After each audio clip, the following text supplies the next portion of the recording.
agora. Olá, boa noite. Boa noite, a nossa quinta-feira, a nossa live da quinta-feira. Mais uma vez, aqui hoje a nossa live para debatermos sempre temas de grande relevância e de grande interesse para a vida, né, da nossa região, da nossa cidade, São Francisco do Conde, mas também de toda a nossa região e todos aqueles que nos acompanham nas redes sociais. Eu venho na sequência de toda quinta-feira trazendo o tema, algumas orientações para enfrentarmos esse período desafiador de pandemia, mas também buscando trazer outros temas que são de grande interesse e relevância na vida de qualquer sociedade. Certo? Então, hoje nós iremos falar aqui sobre um tema que tem mexido muito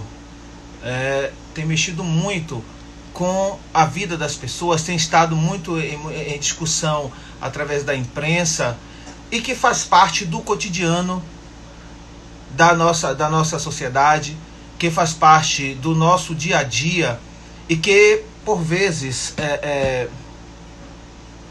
ajuda a construir uma sociedade injusta a partir de um sentimento extremamente equivocado, construído historicamente, que é o racismo. O racismo tem sido responsável pela violência, tem sido responsável por atrofiar oportunidades. O racismo tem sido responsável por promover o sentimento de superioridade de um grupo social sobre o outro.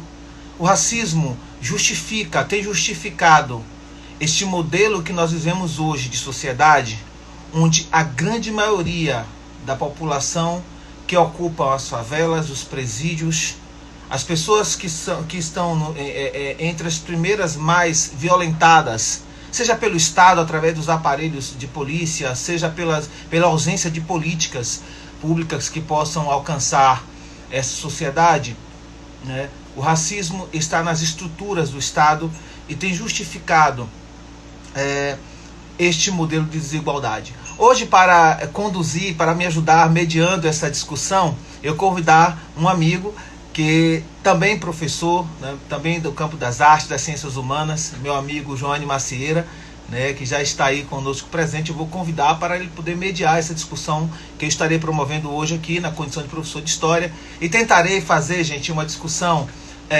o mais palatável possível para aqueles que estão acompanhando, né? Eu tenho dito que um dos grandes desafios de todo professor, todo educador, todo comunicador, todo aquele que leva conhecimento, que leva um debate à sociedade, é promovê-lo de forma que todos possam alcançar, compreender e acompanhar. E é esse o desafio que eu vou enfrentar aqui hoje, né, junto com meu amigo Joane, trazendo essa discussão, tá certo? Vou buscar aqui o meu amigo Joane para nós já começarmos essa discussão.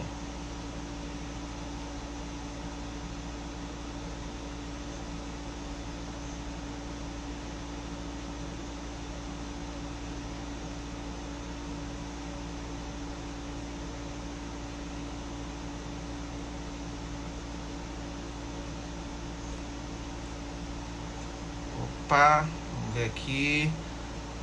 Deixa eu buscar aqui o meu amigo Joane.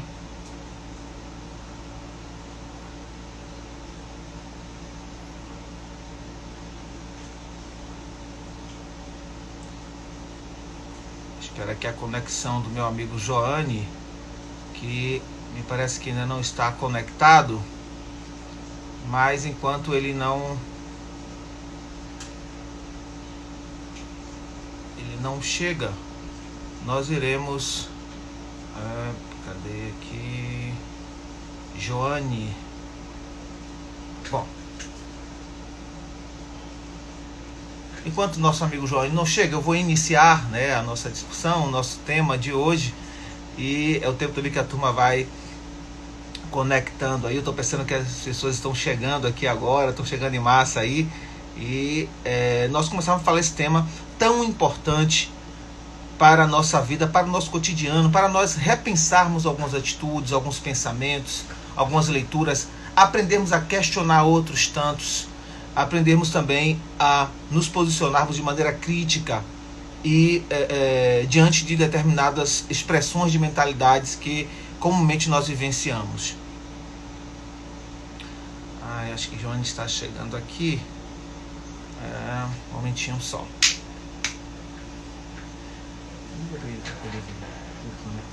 Ligar para ele.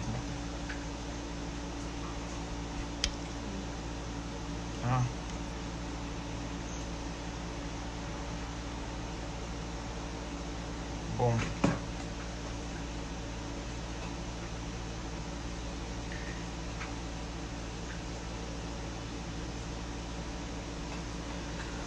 Vamos lá.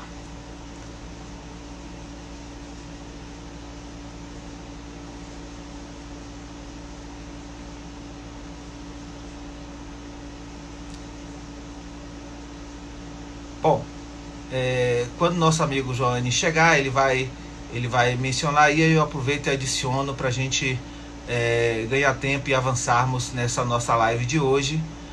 Uma live que fala muito, esse tema fala muito da vida da nossa cidade, né? Uma cidade eminentemente negra, né? Uma cidade em que a população, 95% da população se autodeclara negra. E, portanto, nós vamos discutir alguns pontos aqui hoje que para nós fazermos uma reflexão e, ao mesmo tempo, buscarmos dessa mesma cidade, do poder público, das instituições, posturas, né, ações que nos levem ao enfrentamento desta doença social chamado racismo. Esse tema que esses dias tem estado na mídia por conta da morte do George Floyd, mas que não é novo, não é recente, não é um tema que apareceu agora, né, há poucos dias, não é esse o caso, né?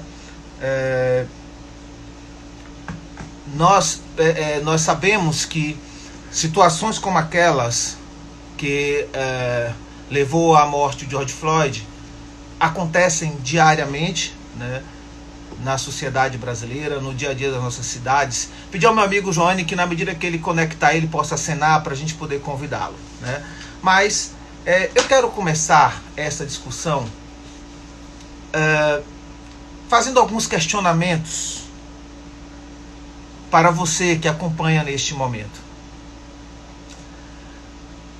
Eu lhe pergunto, seu cabelo, sim, o seu cabelo, ele é bom ou é ruim? Reflitam sobre isso. Por acaso você só vê beleza em uma mulher, em um homem, quando suas características físicas se aproximam mais do branco europeu? Reflita sobre essa pergunta, não responda ainda.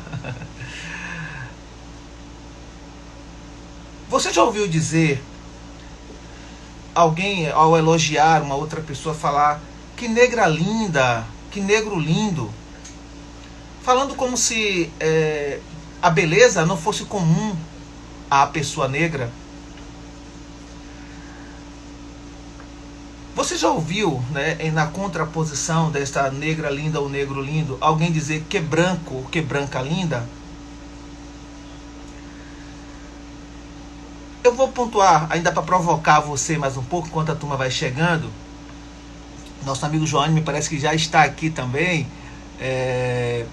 Eu vou pontuar com uma pergunta, né, trazendo uma situação para que nós possamos refletir, né? Quando você está andando na rua, no meio de uma multidão, e de repente alguém grita: pega o ladrão. Olá, Joane. Olá, querido. Boa noite. Tudo bem? Joia, boa noite. Eu estou trazendo aqui uma situação Boa noite. provocando o público, né, para nós debatermos esse tema tão interessante que é o racismo. E aí eu falava o seguinte: se quando alguém está andando na rua e de repente, no meio da multidão, alguém grita, pega o ladrão.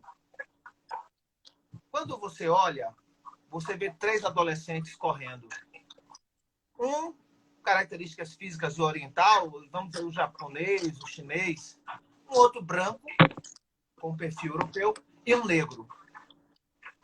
Eu te passo a pergunta. Quem dos 3 você vai achar que é o suspeito?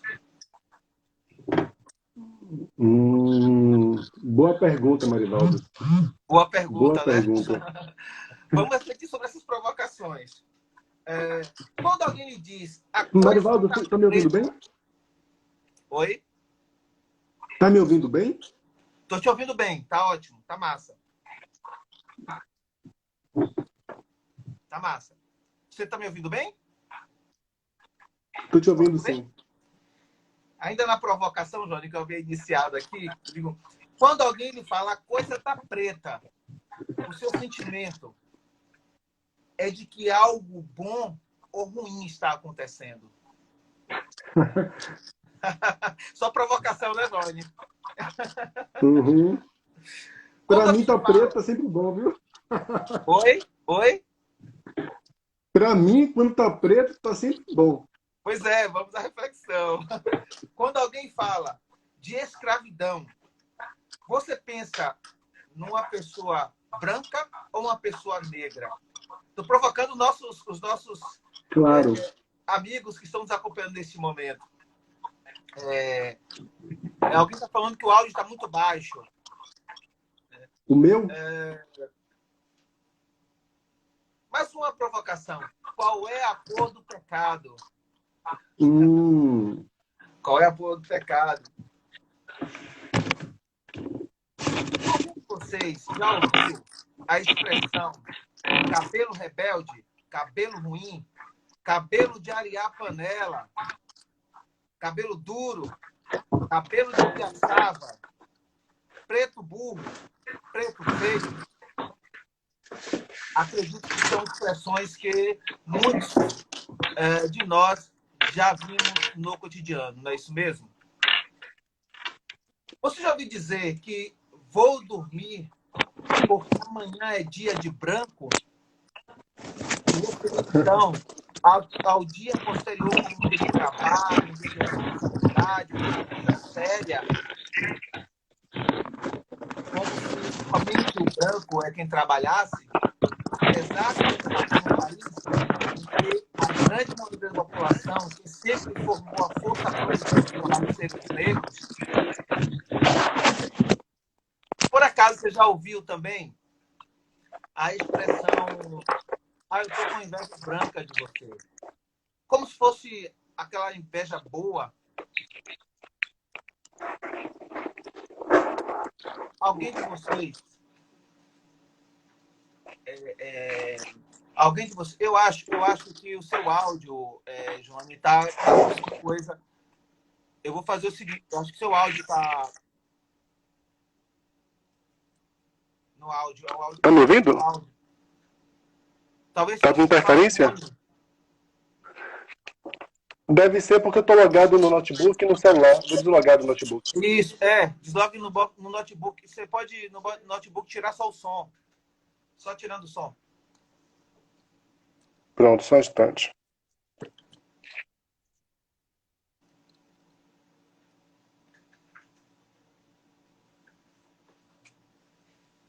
Tá ótimo. Tá melhor? Tá legal? Agora melhorou. Ficou ótimo. Ficou ótimo. Alguém já ouviu falar... Alguém já ouviu, né? A expressão negro preguiçoso, branco trabalhador? Bom, gente, o racismo foi instalado no cotidiano da sociedade. É isso mesmo, meu amigo? Foi instalado Sim.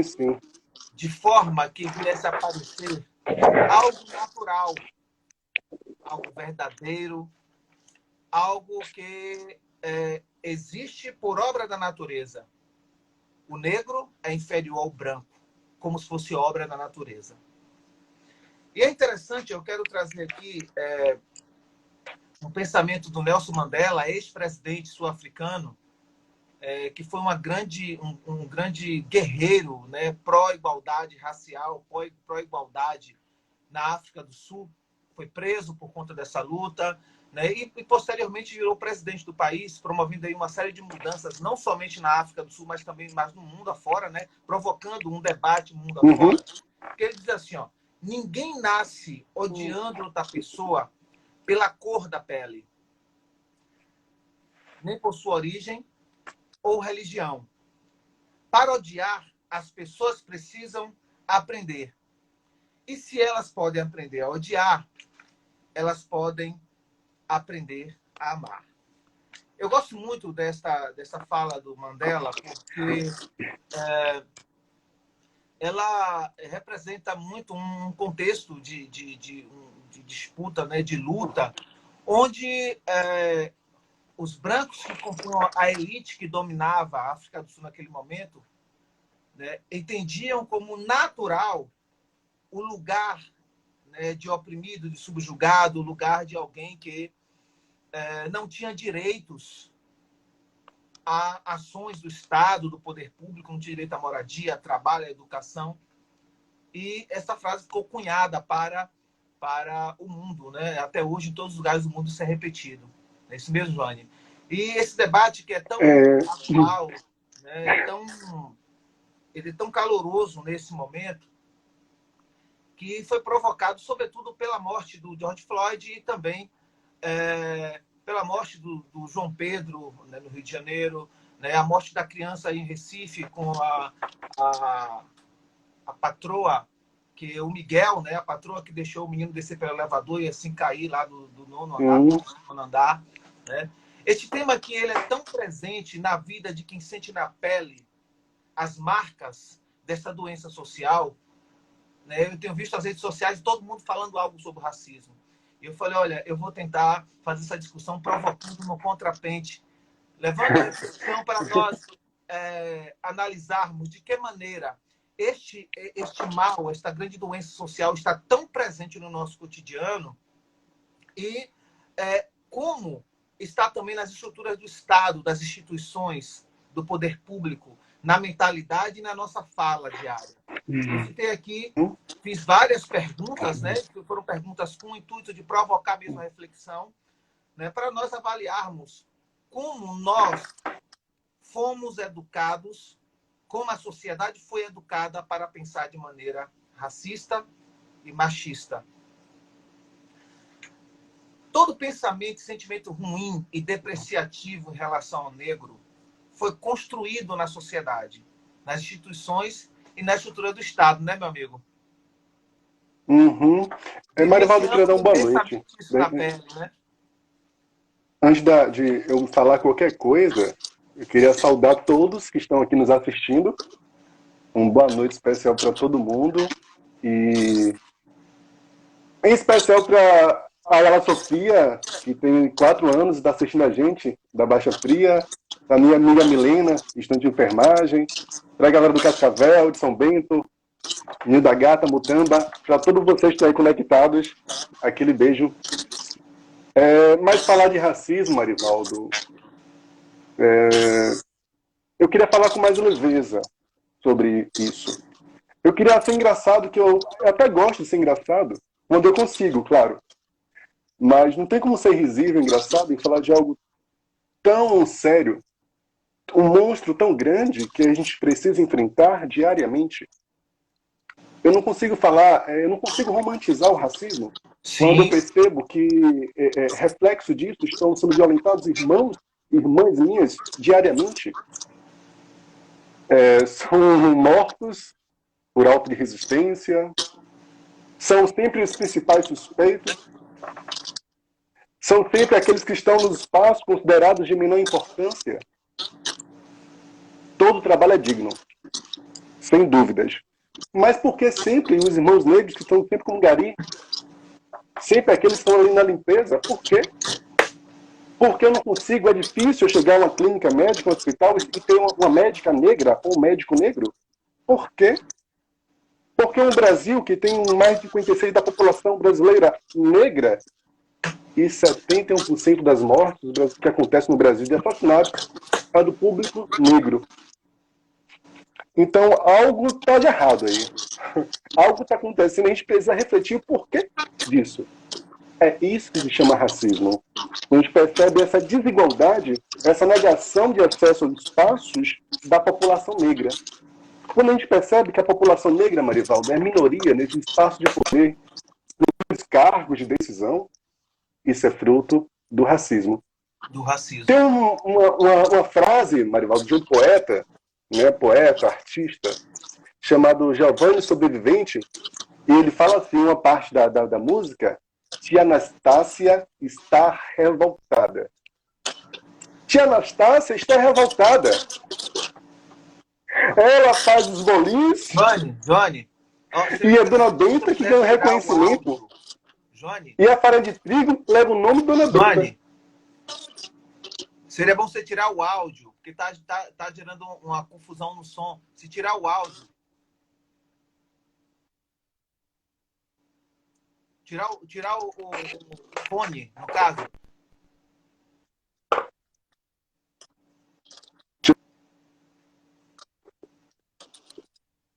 Tirando o fone. Oi, o fone? Sim, tirando o fone. Tira o fone, então. Deixa eu botar aqui.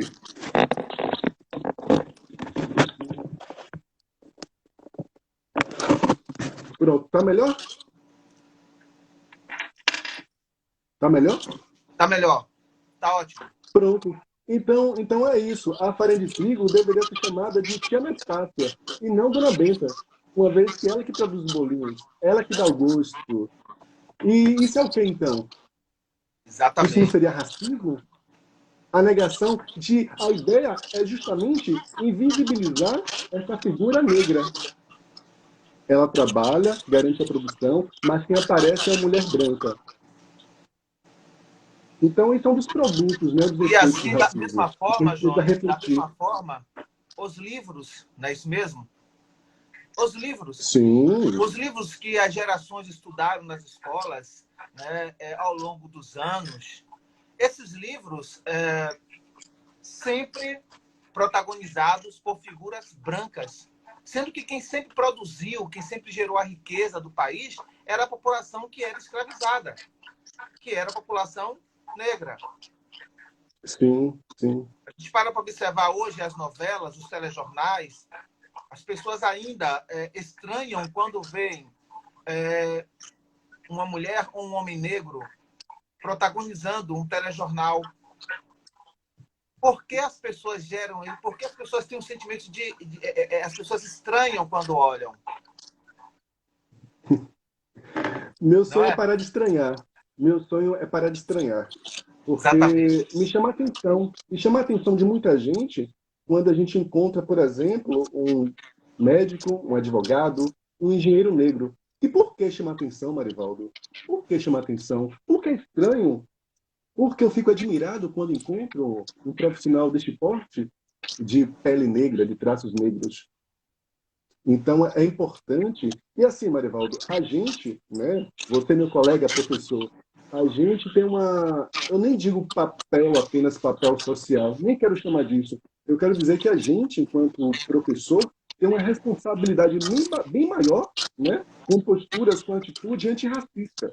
Sim, Né, que sim. implica em pensar em ações que evidenciem o sujeito negro, apresentando a literatura negra de autores negros, que são personagens negros. Não aquela personagem que estava na escola, que sofreu racismo com cabelo crespo. Não apenas isso. Estamos em outro momento. Agora mostrando essa figura em outro momento.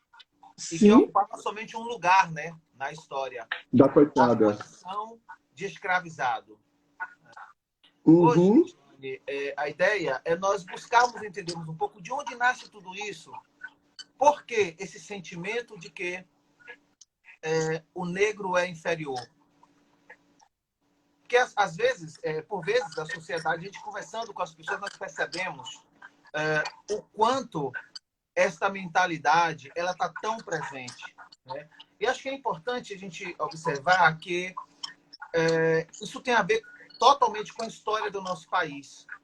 É claro que o racismo não é uma doença social, e eu gosto de chamar como doença social mesmo, para que as pessoas compreendam que a gente não pode colaborar e não pode perpetuar este mal que leva muitas vidas e promove injustiça. Não é um mal apenas do Brasil, mas é importante nós refletirmos sobre a nossa realidade e é a partir dela que a gente vai começar a mudar no nosso país e no mundo, por que não? Né? É interessante porque muita gente me falando, vendo lá o George Floyd preso lá debaixo do joelho do policial, e as pessoas falando, olha que horror, né? E eu pergunto, quantos jovens negros foram assassinados pela truculência? Né? Quantos jovens perderam sua vida apenas porque quem estava representando o Estado naquele momento tinha um pensamento racista, tinha uma mentalidade racista? Onde é que nasce isso?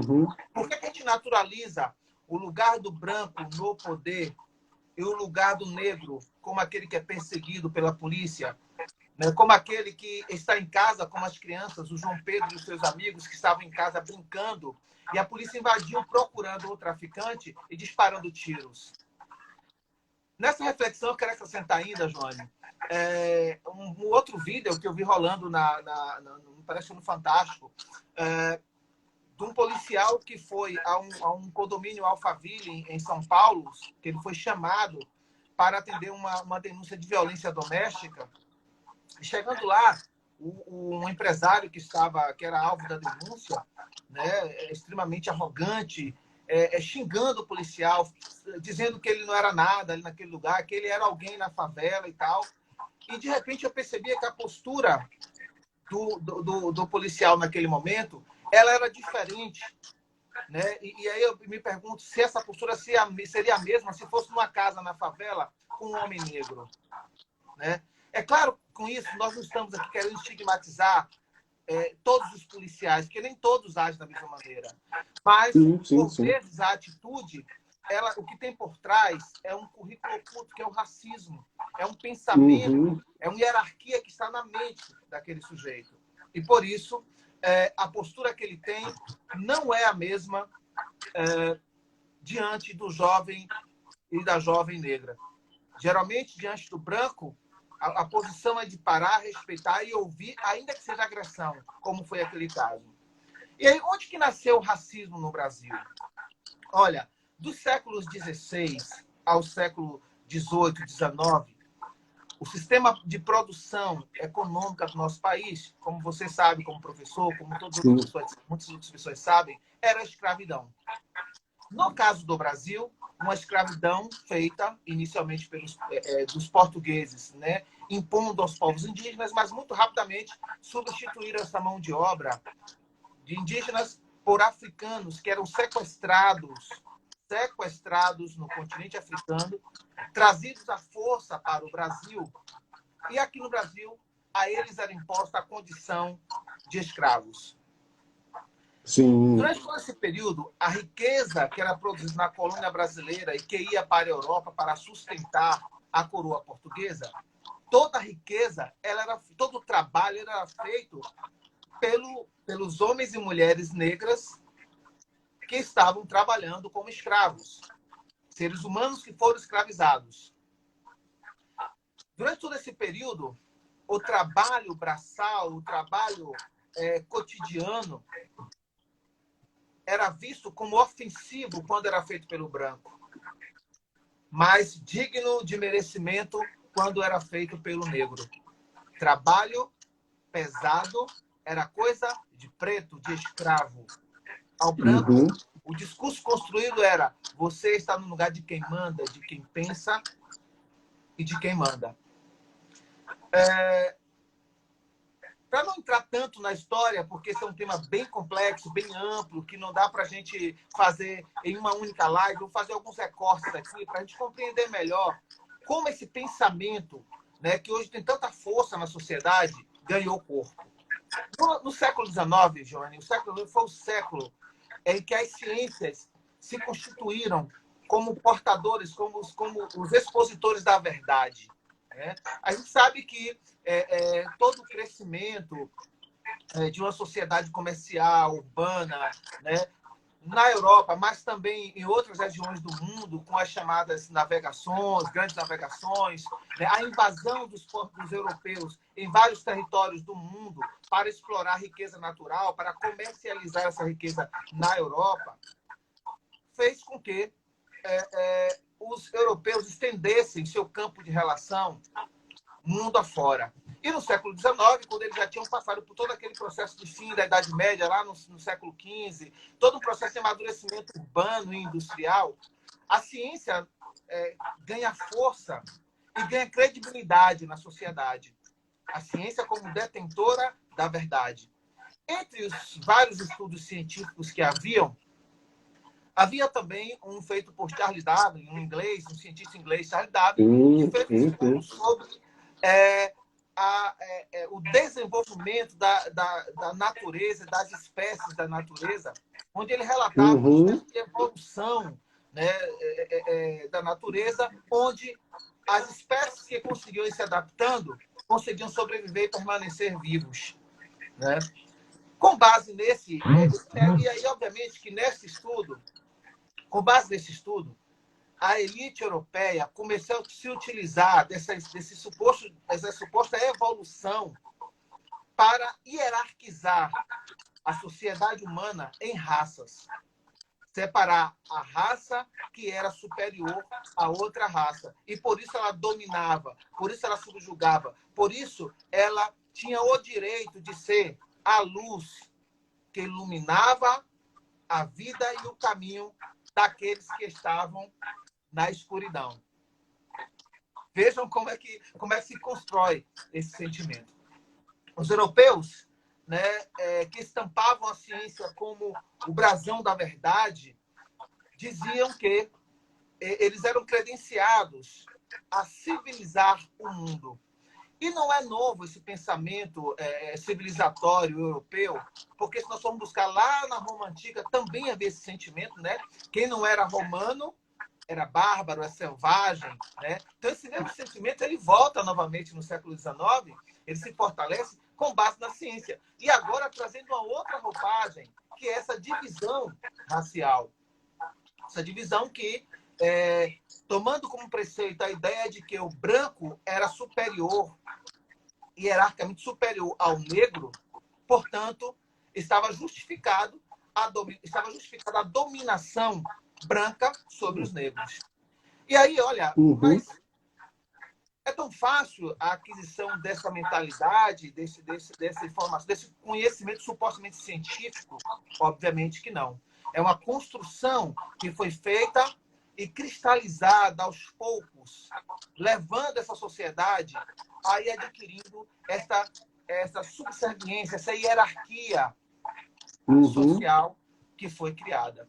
E é por isso que essas frases todas que eu puxei lá no início são tão presentes ainda hoje e muitas vezes, Johnny, a nossa sociedade aceita de maneira passiva, como se verdade fosse. Como se tudo que fosse ligado ao negro fosse inferior. Eu perguntei no início, olha, o seu cabelo é bom ou ruim? Né? O cabelo do negro passou a ser visto como ruim. Mas ruim por quê? Porque ele era diferente do cabelo do branco. É isso mesmo? O negro passou a ser visto como feio por quê? Porque a beleza do negro não era igual à beleza do branco. Assim como os estereótipos de violência, que terminou-se por aferir ao negro, né, aquela figura que é violenta, que é agressiva. Todo esse pensamento ele foi cunhado naquele momento e ao longo dessas gerações a nossa sociedade foi educada para pensar dessa maneira. Se você observar, os nossos livros didáticos não traziam, como você bem pontuou, não traziam os negros como protagonistas, como pessoas que construíram a riqueza do Brasil. E essa era uma estratégia que utilizavam para dominar as mentes, os sentimentos, a leitura de mundo da população, que era a grande maioria a população negra. ninguém conseguiria escravizar um grande número de pessoas, e no Brasil colonial, no período também imperial do Brasil, o número de negros era muito maior, a população negra era muito maior que a população branca. Só para vocês terem ideia, existem estudos que diziam que na época, sobretudo do século XVI até o século XVIII, não chegava a passar de 10% da população, tá certo? E como justificar um percentual tão pequeno dominando a grande maioria, forçando ao trabalho, subjugando, aceitando aquela condição de inferior através da mente, através da construção de uma mentalidade depreciativa, de uma mentalidade que inferiorizava, que colocava o negro no lugar de inferior. E por isso estava justificada a exploração do branco europeu sobre o negro que estava aqui na condição de escravo. Então, meu amigo, quando a gente começa a parar para refletir e perceber que, por vezes, Johnny, a nossa sociedade, e as pessoas falam assim, mas o negro mesmo, ele é racista. Olha, eu diria que o racismo é uma doença social que afeta negros e brancos, afeta a sociedade. Porque como sistema, né, para o sistema permanecer, para aquele sistema injusto permanecer, há de se ter uma justificativa que controle a mente, que convença os sujeitos, para que eles não venham a ter rebeliões. Obviamente que isso não quer dizer que a população negra aceitou ao longo da história essa condição de escravo. Nós sabemos, nós como curiosos da história, sabemos que muitos foram os movimentos, Johnny, que a população escravizada reagia à estrutura escravocrata. Foram vários, que a gente vai tratar isso em uma outra oportunidade, numa outra live. E a escravidão finalizou, acabou legalmente no Brasil, no século XIX, no final do século XIX, não por obra e graça da princesa Isabel, e sim por conta de toda essa resistência que ao longo de 3 séculos a população negra vinha fazendo. E quando a princesa Isabel assinou a Lei Áurea lá e colocou o fim à escravidão, naquele ato em que finalizava o sistema escravocrata no Brasil, e é válido dizer que naquele momento ter escravos já não era mais estratégico economicamente para a elite brasileira, até porque o modelo de trabalho, o modelo de produção já havia mudado no mundo afora, né? Mundo afora, já se tinha um modelo de economia industrial baseado no trabalho assalariado. E existem estudos que dizem que ter um trabalhador assalariado custava muito menos para a elite do que ter um escravo, que implicava ainda toda a manutenção, né? A manutenção de vida, até porque o escravo saudável era quem produzia mais. Então, naquele momento, havia já um desgaste desse modelo de economia. E, portanto, era mais interessante. Há quem diga também, existem estudos que provam isso, que houve um acordo de cavalheiros entre a elite brasileira, a proprietária de escravos, e também a coroa brasileira naquele momento, para pôr fim à escravidão. Ou seja, claro, devemos levar em consideração aí toda a luta e resistência, todas as rebeliões, todos os movimentos que não aceitavam a escravidão, mas também um jogo da elite brasileira naquele momento que visavam modificar o seu sistema produtivo.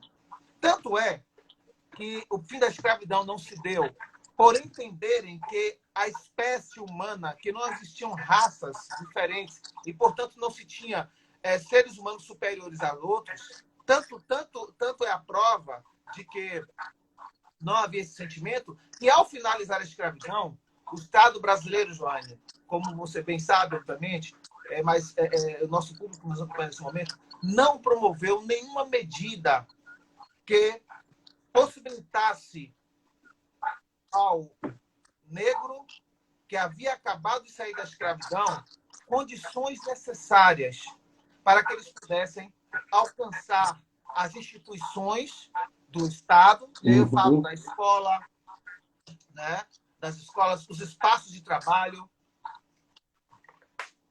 o poder público, sendo ele o poder político, mas também nas instituições. Nada foi feito. Muito pelo contrário. O que a elite brasileira fez naquele momento, a coroa brasileira e posteriormente, né, a República Brasileira fez, foi colocar os negros, né, na condição de ex-escravos, mas sem acesso, né, nada, nenhuma indenização foi dada, né. É importante dizer que essa população trabalhou por 350 anos e quando acabou a escravidão, nada de indenização foi dada para eles. Não foi dada a condição de produzir, nem incentivo produtivo, não foi dada a condição de habitação, de acesso à escola. E, muito pelo contrário, essa elite racista que pensava em limpar, assim que posso limpar a sociedade brasileira, começaram a promover ações, Joane, no sentido de excluir os negros do sistema produtivo e exportar, na verdade, importar, trazendo os imigrantes europeus para trabalharem nos sistemas produtivos, nas lavouras de café e no sistema produtivo no nosso país. E é interessante que esses brancos europeus que vieram para o Brasil para produzirem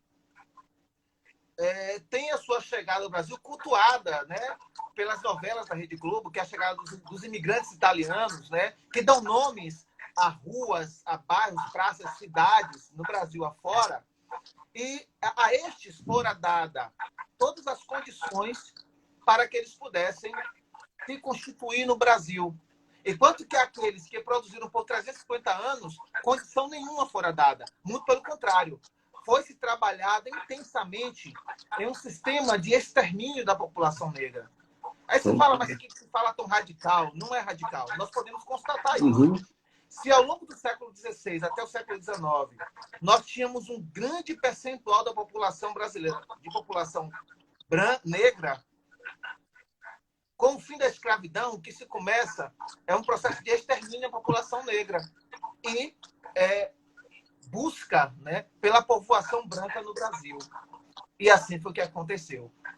Por isso que quando nós olhamos hoje, e você pontuou muito bem na sua entrada, né, como o nosso povo negro ocupa espaços ainda, né, espaços que não são privilegiados, os trabalhos menos remunerados, em que pese todo trabalho seja digno, mas o trabalho menos remunerado, né, os espaços na TV, no cinema, os espaços no poder político de Estado, em que pese a população negra no nosso país é um percentual muito maior do que a população branca. Mas se você chega nos condomínios de luxo, Brasil afora, nos braços do Estado, seja no Ministério Público, no Poder Judiciário, nas grandes empresas, você vê as marcas de um Brasil que tem sérias marcas ainda do sistema escravocrata. Saindo um pouco dessa explicação histórica, é interessante observar, Joane, que a intenção que se tinha, que está por trás do racismo, é justamente colocar o branco na condição de mais evoluído, desenvolvidos, benfeitores, descendentes de Deus, né? Isso mesmo, descendentes de Deus, aqueles que trazem a luz, aquele que é a imagem e semelhança de Deus. E aí vale dizer que o Cristo, conhecido pelo mundo afora, naquele quadro, né, o Cristo com perfil europeu, e todos nós sabemos, né, nós que estudamos a história, sabemos que Cristo não era branco, né? Nós sabemos que Cristo era palestino e naquela região dele era impossível ele ter saído branco com os olhos daquela cor, né? Mas foi dessa forma que a Europa cristalizou uma imagem para o mundo. E, por outro lado, a imagem do negro, não somente o negro, mas também outros povos que não europeus, né, como atrasados, não civilizados, preguiçosos, sim, preguiçosos, ou alguém nunca ouviu falar a frase que preto preguiçoso, apesar de trabalharem muito, subdesenvolvidos, a imagem do diabo.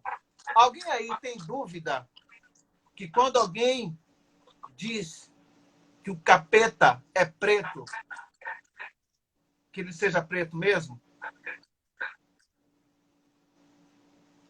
São reflexões, né? As pessoas falam assim, ó, preto parecendo capeta. E aí eu pergunto, quem foi que disse que o capeta é preto?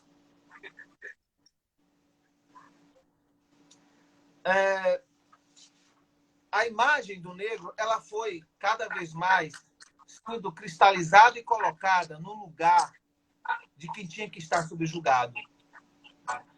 Todo este pensamento que ganhou força no nosso país e que, mesmo o fim da escravidão não acabou, mostra essa face, né, que sustenta o racismo no Brasil hoje e mundo afora. Mostra o quanto, por vezes, nós olhamos para uma cena racista e naturalizamos. Quando a gente olha, quantas vezes a gente entra nas periferias, quantas vezes nós entramos nos bairros mais populares e visualizamos lá uma abordagem policial, e mais uma vez eu quero enfatizar, nem todos os policiais agem assim, mas quantas vezes nós visualizamos uma abordagem policial violenta e agressiva contra jovens negros e negras, e por vezes, meu amigo, a gente olha, né, as pessoas olham e dizem assim, olha, deve ser um suspeito de roubo e ter feito alguma coisa.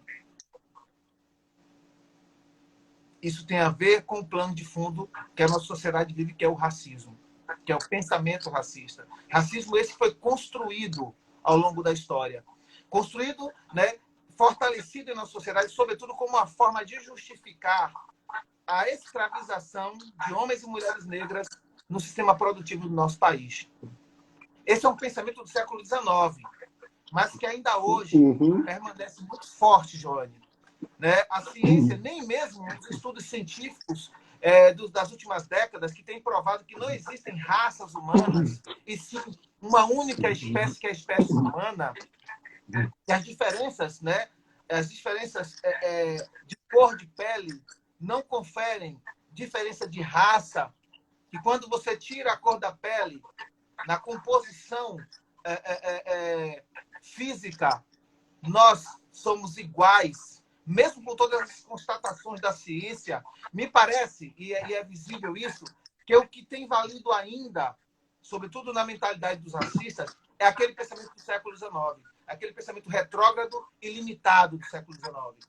É por isso que quando me deparo com situações racistas no cotidiano, até porque nós somos, você, eu e tantos outros jovens negros, somos alvos, né, constantemente do racismo. Por vezes, eu vejo como a necessidade, é claro que dá indignação, mas a necessidade de educar essa sociedade para não ser racista. Obviamente que educar como de maneira tão assim pacífica, passiva, de maneira tão passiva, não. Obviamente que as leis existem para nós combatermos o racismo, ela precisa ser levada em prática, todo ato racista precisa ser punido, mas as pessoas precisam ser levadas à reflexão para que elas não sustentem mais o pensamento racista. Quando eu falo que o racismo está na estrutura da sociedade brasileira, é porque ele está na estrutura das instituições. Por vezes, nós naturalizamos alguns papéis do Estado onde o negro ele é inferiorizado, quando ele é colocado na condição de marginal, quando ele é colocado na condição daqueles que não conseguiram alcançar um desenvolvimento econômico porque ele é inferior. E essa é uma grande ironia, né? Porque eu contei para vocês que lá, quando a escravidão acabou, o Estado brasileiro nada fez para possibilitar aos negros uma ascensão. Aí você não, porque você sabe que não, mas aqueles que estão nos acompanhando nesse momento podem dizer assim, olha, mas se foi feito para os brancos? Sim, obviamente que foi feito. Para os brancos foi dada toda a condição produtiva, como doação de terras, incentivos, assim como ainda hoje, Joane, o Estado brasileiro promove a elite. As pessoas, por vezes, ficam a se perguntar com relação às grandes empresas, né, os grandes conglomerados empresariais que existem no país, como se a riqueza que eles têm fosse algo natural. já nasceram daquela forma ali, né? Parece que é algo que é parte da natureza humana deles. E, obviamente, gente, que essa riqueza, que hoje parece aos nossos olhos como algo natural, foi fomentado nos braços do Estado para a população branca e para a população negra, não. Uhum. Eu posso dar um exemplo com relação à educação, que a população negra, durante muito tempo do século XX, não tinha acesso à escola, enquanto que a escola pública, enquanto que a escola já era destinada à população branca. O negro, o preto, a ele era dada a opção de trabalhar, produzir, trabalhar, produzir. Mas quando havia a possibilidade de ascender no ambiente acadêmico, de ascender no ambiente científico, dele era tirada essa possibilidade. Não é isso mesmo, Uhum. Então, por isso nós hoje olhamos para as favelas e identificamos um grande número de negros. Claro, naquele momento que a Princesa Isabel finalizou a escravidão, ela não criou um programa de distribuição, de acesso à moradia à população negra. Os negros foram colocados na rua sem direito à moradia. E por isso existem relatos históricos de que muitos deles preferiam até voltar para as fazendas para manterem-se vivos, para a subsistência. Né? Então, assim, o Estado brasileiro, a sociedade brasileira, deve muito ações concretas à população negra brasileira. E aí, quando eu falo isso, eu não estou colocando o povo negro, Joane, e você sabe disso, meu amigo, nós, como professores negros, militantes dessa causa tão importante, nós sabemos que nós não somos vítimas, nós somos alvos. Uhum. Alvos de uma política de Estado injusta ao longo da história, que promoveu a exclusão da população negra dos espaços de poder, dos espaços de saber científico, dos espaços de poder político e econômico. E por isso, quando você olha hoje, tem um grande número de pessoas nas favelas que são pobres e trabalhadores com remunerações mais baixas, negros, quando você chega nos presídios e encontra a maioria negra, não é porque o negro é um sujeito ruim e inferior. Obviamente que isso tem a ver com as condições que foram dadas ao longo da história. E é interessante falar, Johnny, porque a gente escuta ainda muita gente. É claro que gente desinformada, né? Gente que tem um pensamento muito curto, pequeno, tacanho. Gente que não tem noção histórica do que é a nossa sociedade, sendo contra as políticas afirmativas das cotas. Tem gente que ousa dizer que as cotas criou um outro racismo, e isso é um grande equívoco dizer isso. As cotas são medidas atrasadas no século XX e XXI. As cotas eram medidas que eram para ter ocorrido no Brasil no século XIX. Assim que acabou a escravidão, que foi finalizada juridicamente a escravidão, o Estado brasileiro deveria ter implementado diversas políticas para promover a igualdade entre negros e brancos. E o que é que o Estado brasileiro fez naquele momento? O contrário. Pegou a população negra, colocou de fora do sistema produtivo, disse assim, olha, você só serviu para a gente até onde havia escravidão. Agora, nós iremos embranquecer a população brasileira, trazendo europeus para cá. E assim foi feito. Os imigrantes italianos, que a Rede Globo tanto cultua nas suas novelas, e é interessante porque nunca houve uma novela, né, trazendo os imigrantes africanos. E para cá foram trazidos à força na condição de escravos, certo? E essa postura, Joane, que ela é estrutural, porque ela está nas instituições, está nos mais variados espaços, vai aos poucos cunhando na nossa sociedade, e aí, para os brancos e para os negros, um lugar para o negro, um lugar de inferioridade para o negro, um lugar em que coloca o negro como um sujeito feio, violento, não civilizado, que suas práticas e tradições culturais são coisas do demônio, São e aí demonizados. a gente pode falar da Isso. religião, não é isso mesmo? Suas práticas e tradições são marginalizadas. Olha, eu acho interessante, e aí, isso aqui está falando de racismo, né? Está buscando a perspectiva histórica Claro. do racismo. Então, assim, esse tema que ele é tão importante para o nosso dia a dia, é pena que o tempo de uma live é um tempo muito curto para a gente poder debater todos esses temas, né? Mas, assim, estamos completando aqui já 1 hora e o Instagram termina derrubando a live e a gente volta daqui a 1 hora, assim que a gente volta novamente para poder finalizá-la. Mas esse é um tema muito importante que cada um de vocês que estão nesse momento nos acompanhando pode sim combater com atitudes, tanto no cotidiano como cobrança do poder público, como cobrança das instituições, numa postura de avaliar através do voto. Quantos de vocês avaliam nas propostas dos candidatos nas eleições, no âmbito municipal, estadual, federal, propostas de promoção da população negra, propostas que promovam a igualdade? Quantos? É preciso avaliar isso também. Essa é uma das formas que nós temos de enfrentar este grande mal, que é o racismo. Que, obviamente, que não vai acabar agora com esses protestos, mas esses protestos que estão vivendo no Brasil, e bom que está acontecendo no Brasil também, está acendendo a chama desse debate. E mudanças mundo afora já estão acontecendo.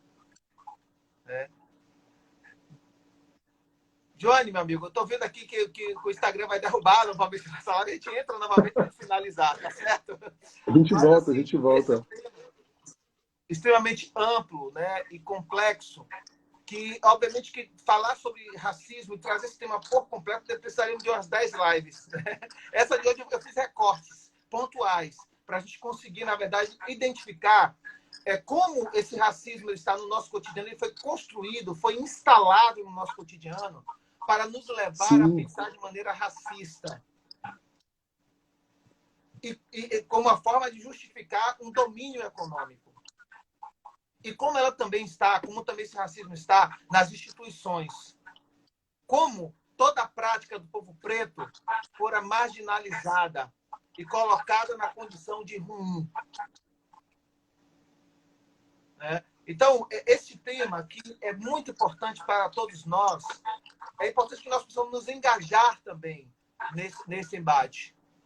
É claro que aqui em nossa região, no nosso estado, no Nordeste brasileiro, ainda esses movimentos são incipientes, mas para além dos movimentos que estão nas ruas, nós precisamos ter atitudes práticas que, de fato, promovam essa igualdade entre brancos e negros.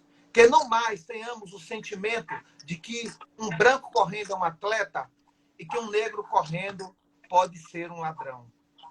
Que não mais possamos achar que a cor do pecado é negra. Que não mais possamos achar que quando alguém fala a coisa está preta, a gente automaticamente, e eu falo a gente, a sociedade, aqueles que têm dessa limitação, que quando alguém fala para mim, a coisa está preta, eu digo assim, então está ficando bom, está muito bom. Né? Mas, infelizmente, a maioria da sociedade, né, Joane? A maioria da sociedade, infelizmente, ainda recebe de forma negativa, né, quando se fala a coisa está preta. Né? É uma forma de estigmatizar, de construir o estereótipo negativo quanto à população negra. Este tema aqui está movimentando tanto o mundo nesse momento, com inúmeros movimentos, né, onde muitos participam nas ruas. Esses movimentos eles são históricos. Se nós formos pegar movimentos de rebelião no Brasil, a Revolta dos Malês, por exemplo, né, a Conjuração dos Alfaiates, esses movimentos todos visavam exatamente por fim a esta injustiça que tem como lastro a suposta superioridade do branco sobre o negro. Superioridade essa que todos nós sabemos e a ciência diz hoje, ela não existe. Não há superioridade de brancos sobre negros. Portanto, não há razão alguma da existência do racismo. O racismo é a expressão de uma mentalidade atrasada, pequena, tacanha ilimitada de alguém que é pouco informado, de alguém que não tem acesso ao conhecimento, né, à ciência de hoje, à ciência atual. Então, amigo, quando